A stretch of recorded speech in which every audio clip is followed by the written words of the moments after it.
Sudah, Mbak Wafda ya. Sudah terdengar. Terima kasih Mbak Wafda, moderator. Jadi mungkin pertanyaan saya untuk Bang Febri dan juga Bang Andre yang kebetulan di Komisi 6 DPR. Ini saya juga sepakat dengan Kang Denny Indrayana di awal sebagai keynote speaker.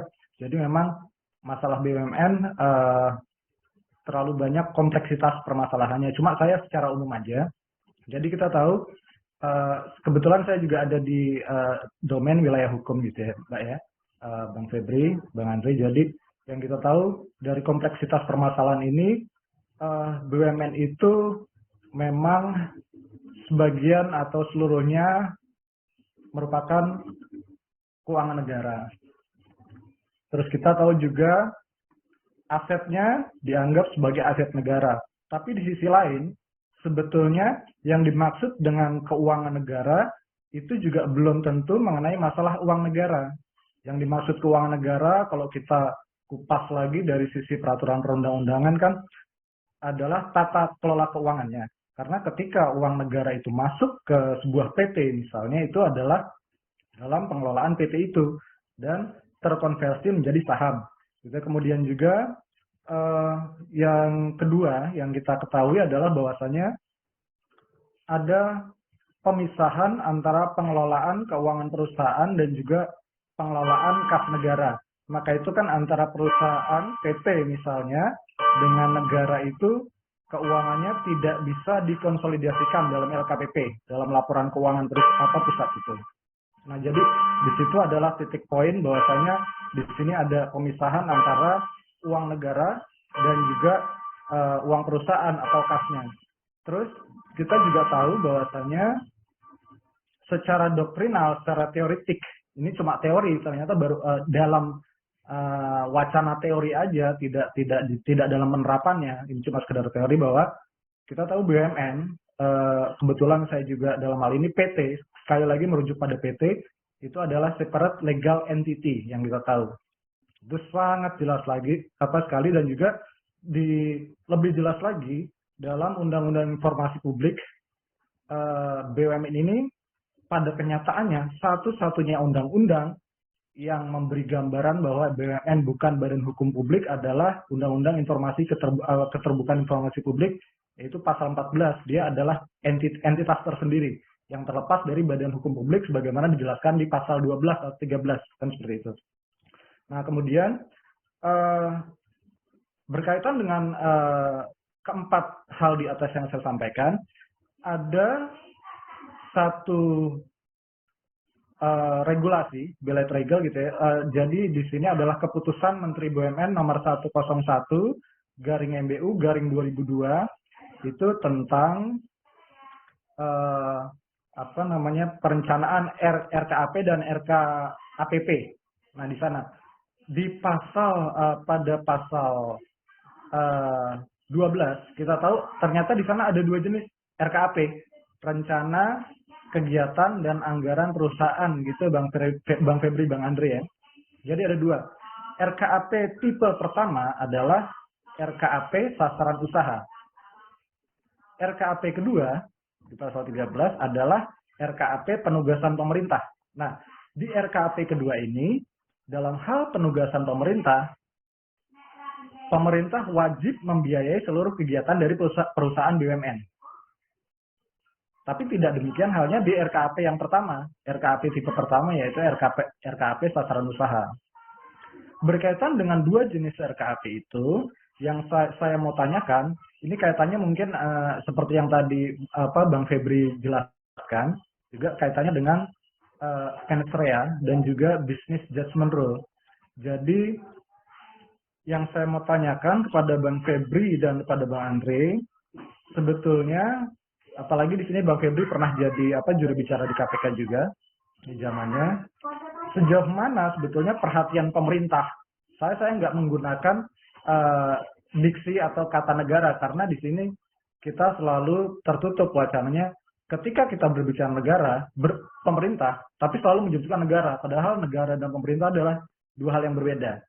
Jadi makanya saya tanyakan sejauh mana perhatian pemerintah, perhatian KPK, dan juga determinasi dari legislatif khususnya DPR nih Bang Andrea atas pemisahan tersebut, pemisahan RKAP sasaran usaha dengan RKAP pemerintah yang jelas-jelas penugasan pemerintah yang jelas-jelas ini punya dua alokasi uang yang berbeda, bukan keuangan tapi alokasi uang dan keuangan yang berbeda. Berkaitan dengan business judgment rule tadi dalam determinasinya sebagai determinasi dari tindak pidana korupsi, karena kebanyakan yang saya pernah tangani masalah korupsi terkait dengan sebetulnya bukan penugasan pemerintah berkaitan dengan tadi Pak Dahlan Iskan itu soal lelang proyek gitu segala macam. Sebenarnya itu kan bisnis, tidak ada penugasan dari pemerintah tapi murni bisnis dari sesuatu instansi dalam tanda kutip instansi dalam tanda kutip yang berkuasa di negara ini. Selalu ada dana-dana khusus yang dibicarakan di belakangnya, tadi juga mungkin sudah diungkap sama Pak Dahlan Iskan. Yang saya mau tanyakan seperti itu, jadi sejauh mana sih perhatian dari pemerintah, perhatian dari DPR, dan juga dari KPK sendiri dalam hal determinasi kriminalisasi ini, jadi tindak-tindak yang dianggap korupsi, karena saya sepakat sama Bang Febri tadi, harusnya ada pilihan-pilihan khusus, jadi kita mengenai masalah mensreanya. Karena kalau misalnya kita bicara masalah BJR, kita juga bisa bicara masalah dua. Satu etika, dan satu lagi masalah hukum. Ketika etika bilang itu tidak ada mens rea, etika selalu bilang seperti itu. Tapi etika tidak pernah maju untuk wilayah actus reus. Karena etika akan selalu memberikan peran kepada actus reus, monggo untuk actus reus silakan wilayah hukum. Tapi menurut saya itu tidak ada mens rea karena punya itikat baik dalam hal kemuliaan, misalnya untuk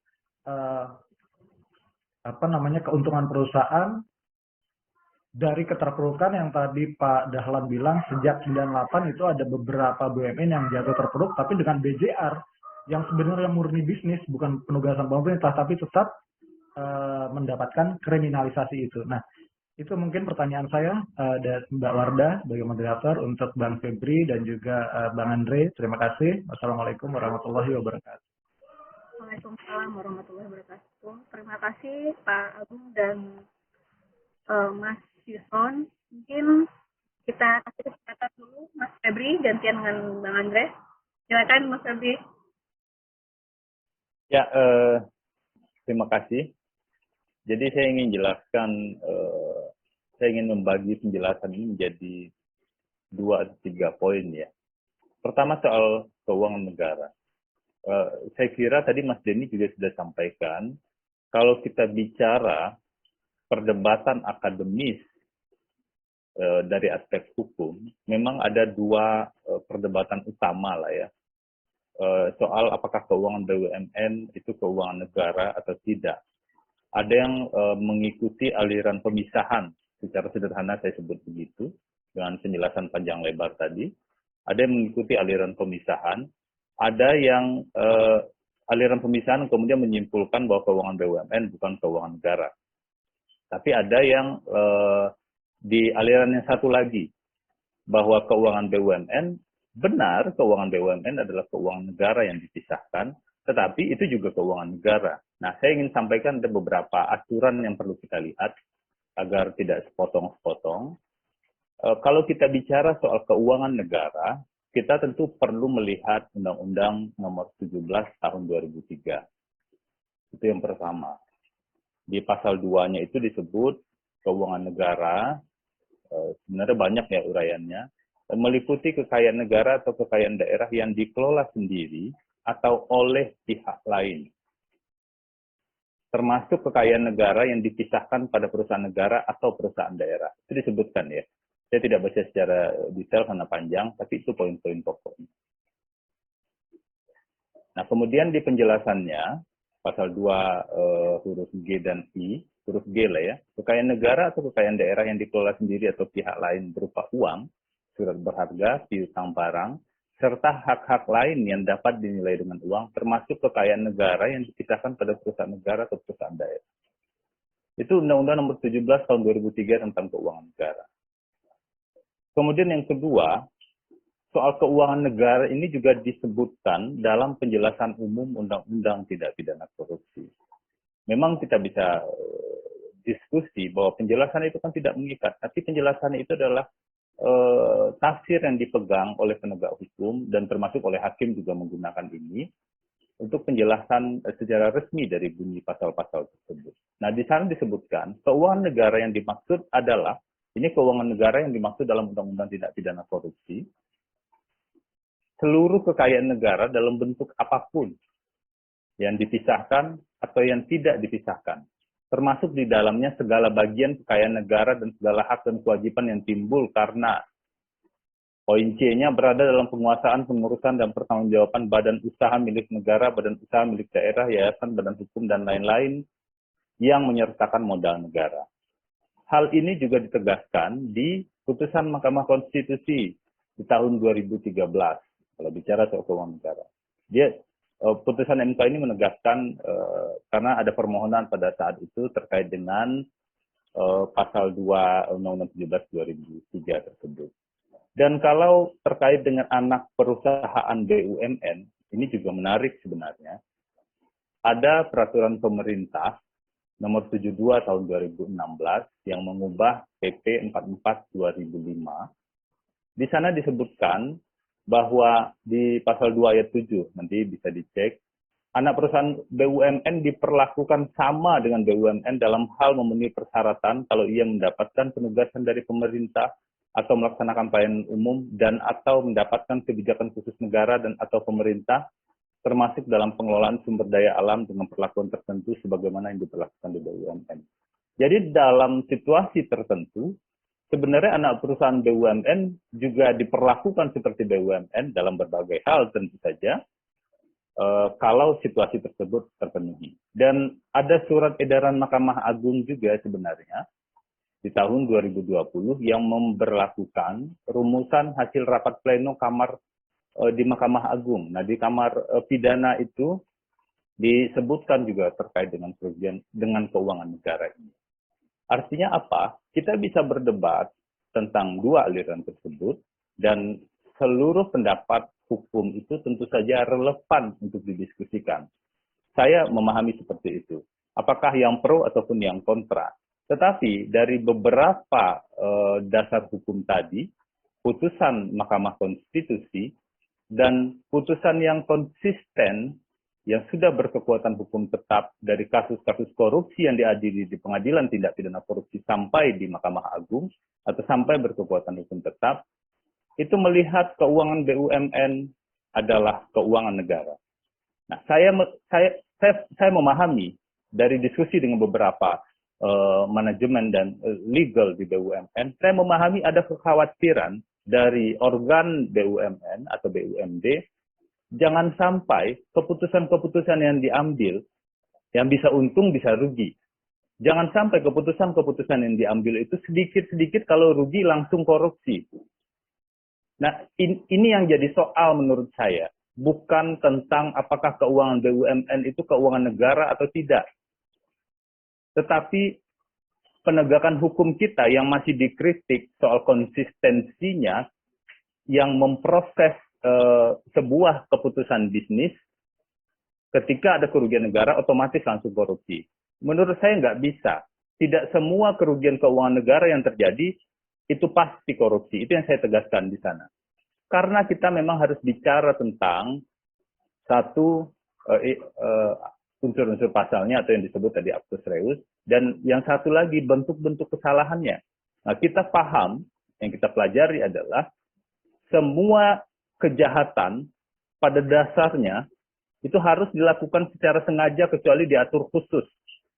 Misalnya kita tahu akhir-akhir ini menyebabkan matinya karena kelalaiannya menyebabkan matinya seseorang. Jadi dia bisa dipidana karena kelalaian. Nah, di Undang-Undang Tindak Pidana Korupsi, kalau kita perhatikan, pasal 2 itu bicara soal sengaja. Pasal 3 bicara tentang kesengajaan sebagai maksud, lebih spesifik lagi. Ada beberapa pasal yang menggunakan prinsip pro parte dolus, pro parte culpa. Jadi antara campuran sengaja dan lalai, kurang lebih seperti itu ya. yang setidaknya patut diduga dan segala macam. Kesengajaan juga, tetapi ada ada kombinasi lah di sana. Nah, bicara soal pasal 2 yang terkait dengan kerugian keuangan negara, saya kira fokus kita adalah bagaimana melindungi direksi atau manajemen yang beritikat baik tersebut, karena pengambilan keputusannya dilaksanakan berdasarkan, misalnya, semua prosedur sudah terpenuhi. Ya, jangan sampai kemudian malah melanggar hukum, kan. Memang kita punya masalah. Saya kasih footnote satu hal. Kita punya masalah dengan rimba raya aturan hukum. Jadi kadang-kadang ini real ya dalam diskusi, ada direksi yang sudah yakin dia sudah comply dengan aturan hukum tertentu. Tapi ternyata ada peraturan lain setingkat menteri atau tingkat daerah yang ternyata dilanggar. Karena peraturan itu sendiri nggak sinkron satu dengan yang lainnya. Itu footnote-nya ya. Ada satu catatan yang memang harus kita selesaikan dengan pendekatan analisis yang lebih dalam dan sifatnya spesifik. Jadi satu, pastikan tidak melanggar aturan hukum dan tidak melanggar SOP yang ada di internal. Kalau memang keputusan itu butuh persetujuan dari komisaris, maka harus ada rapat komisaris dan informasi yang cukup yang diberikan pada komisaris untuk mengambil keputusan. Kalau keputusan bisnis itu butuh hanya rekomendasi komisaris, maka ketika rekomendasi itu ditolak, harus ada penjelasan yang argumentatif juga dari direksi dan informasi-informasi yang cukup yang diberikan. Jadi nggak bisa juga tiba-tiba karena sifatnya rekomendasi dengan hanya menjawab, nah itu kan rekomendasi, bisa diterima, bisa ditolak. Nggak cukup hanya dengan itu. Nah, itulah gunanya prinsip-prinsip good corporate governance di satu sisi, dan beberapa prinsip-prinsip dasar yang dianut di undang-undang perseroan terbatas, kalau kita bicara soal perseroan terbatas, yang sebenarnya bisa dimanfaatkan sedemikian rupa untuk membuktikan bahwa ada itikat baik dalam sebelum pengambilan keputusan bisnis. Sehingga kalau suatu hari keputusan bisnis itu dipersoalkan oleh penegak hukum yang mungkin berbeda pendapat tentang penerapan pasal 2 ini, pencegahan yang dilakukan, compliance yang sudah dilakukan, itu bisa jadi defense untuk melindungi direksi dan bahkan korporasi. Direksi yang beretikat baik ya, dan korporasi itu sendiri. Memang ini masih bukan pekerjaan yang mudah ya, karena kita harus fight di proses hukum itu sendiri. Tetapi setidaknya menjaga dari awal, agar direksi mengambil keputusan dengan prinsip-prinsip yang saya jelaskan tadi, termasuk diantaranya prinsip BJR itu sendiri, itu bisa lebih melindungi dan membuat direksi yakin bahwa pengambilan keputusan ini memang lebih sedikit risikonya. Saya tidak mengatakan aman ya, karena kita nggak tahu penegak hukum cara berpikirnya seperti apa, dan tidak semua penegak hukum cara berpikirnya sama. Tapi dari perspektif mitigasi risiko yang sekecil-kecilnya itu perlu dibangun, dan itu tugas dari bagian hukum, bagian compliance, bagian manajemen risiko untuk bisa melindungi, membuat sistem dan melindungi direksinya. Dan direksinya juga harus paham, jangan berpikir bahwa membangun lingkungan pencegahan itu hanya untuk gagah-gagahan, hanya untuk pasang spanduk, hanya untuk sekedar MOU dengan KPK atau dengan penegak hukum lain misalnya. Direksi harus berpikir, membangun lingkungan pencegahan itu, membangun GCG yang substantif itu untuk melindungi dirinya sendiri dalam pengambilan keputusan. Nah, GCG yang seperti apa yang bisa melindungi? Nah, itu yang memang perlu dielaborasi lebih jauh, dilihat secara lebih detail.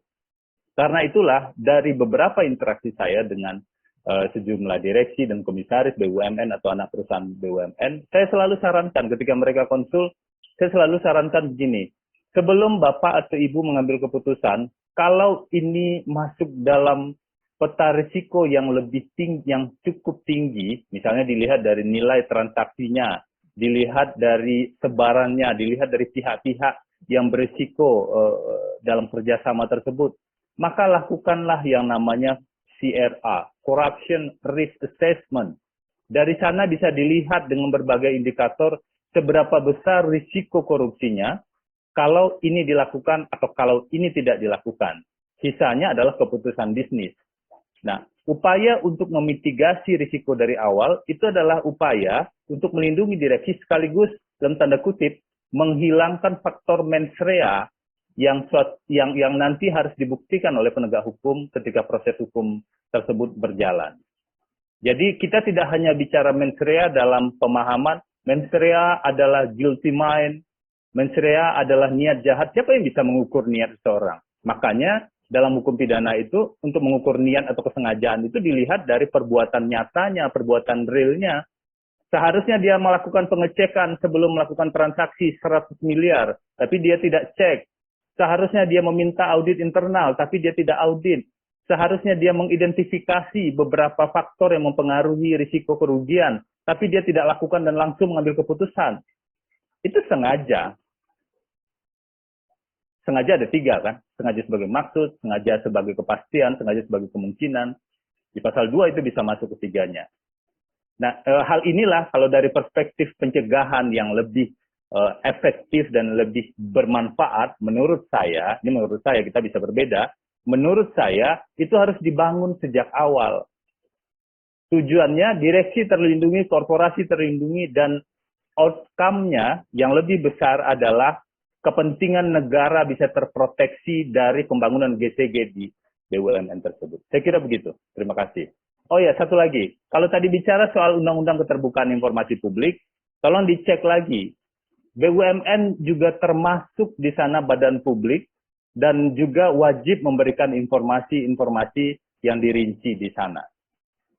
Dan kalau kita bicara soal Undang-Undang Perseroan Terbatas, betul, PT adalah legal entity, dan kalau kita bicara soal perseroan terbatas, kita bicara soal badan hukum, kita bicara soal limited liability, batasan tanggung jawab.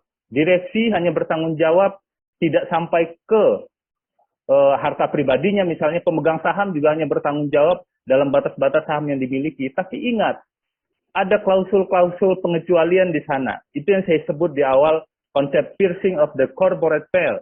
Sekalipun Anda direksi, tapi Anda juga bisa dituntut atau digugat sampai kepada pertanggungjawaban pribadi, tanggung renteng sampai harta kekayaan pribadi kalau Anda tidak memenuhi klausul-klausul tertentu.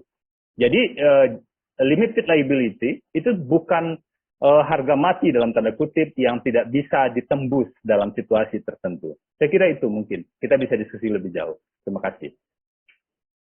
Baik, terima kasih Mas Febri.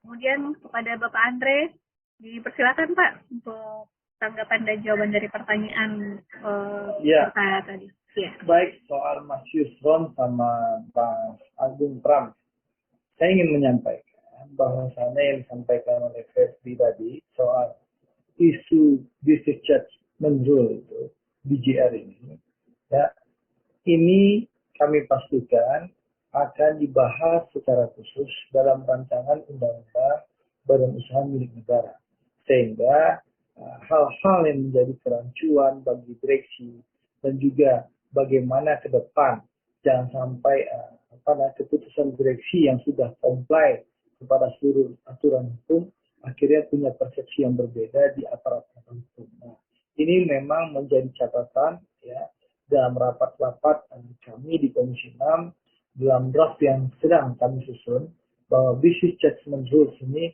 memang akan dibahas secara khusus di undang-undang. Tapi tentu selama ada etikat baik, keputusan bisnis tentu mereka akan dilindungi nantinya.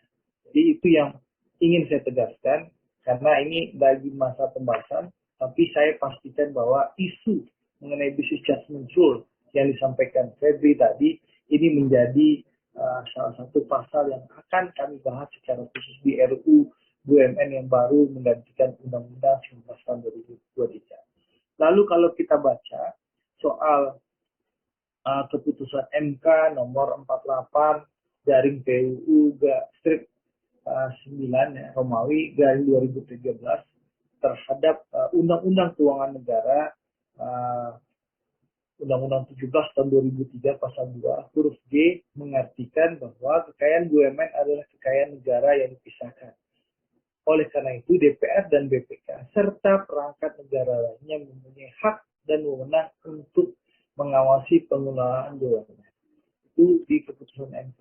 Jadi intinya apa? Intinya bahwa DPR maupun BPK tetap bisa mengawasi keuangan negara yang dipisahkan tersebut. Nah, isu keuangan negara yang dipisahkan itu juga akan menjadi pembahasan khusus di RUU BUMN yang akan kita bahas.